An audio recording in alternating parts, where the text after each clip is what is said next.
परदेसी बाबू मूवी 1998 में रिलीज हुई थी, जिसमें कॉमेडी ड्रामा देखने को मिलता है, जिसमें गोविंदा, रवीना टंडन और शिल्पा शेट्टी देखने को मिलते हैं।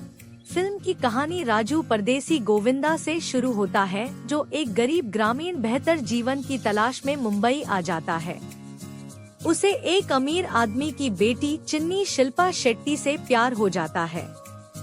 चिन्नी के पिता उनके प्यार का विरोध करते हैं और राजू को चुनौती देते हैं कि अगर वह चिन्नी से शादी करना चाहता है तो उसे 1 साल के भीतर 1 करोड़ रुपए जुटाने होंगे।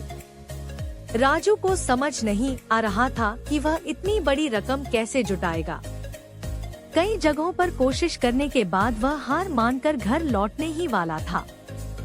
तभी वह रेलवे स्टेशन के एक मंदिर में प्रार्थना करने गया और वहां उसे पैसों से भरा एक सूटकेस मिला।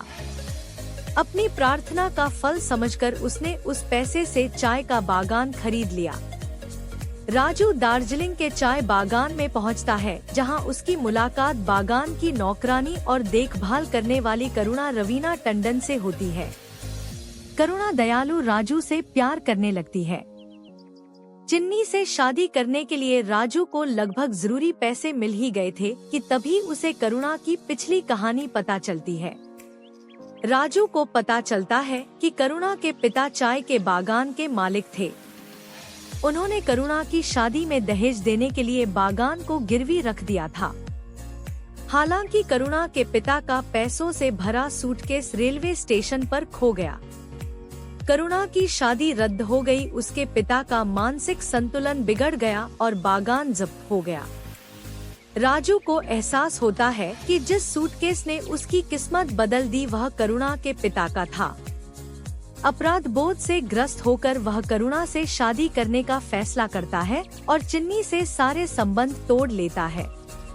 राजू की चिंता में डूबी चिन्नी यह पता लगाने के लिए बागान आती है कि आखिर चल क्या रहा है। उसे पता चलता है कि राजू दूसरी औरत से शादी करने वाला है और यह जानकर उसका दिल टूट जाता है। राजू करुणा से शादी करने का कारण बताता है और चिन्नी अनिच्छा से राजू के फैसले का सम्मान करती है। हालांकि शादी से ठीक पहले करुणा को राजू के असली इरादे पता चल जाते हैं। वह राजू से कहती है कि उसे चिन्नी से शादी कर लेनी चाहिए। कहानी का अंत परदेसी और चिन्नी की शादी के साथ होता है।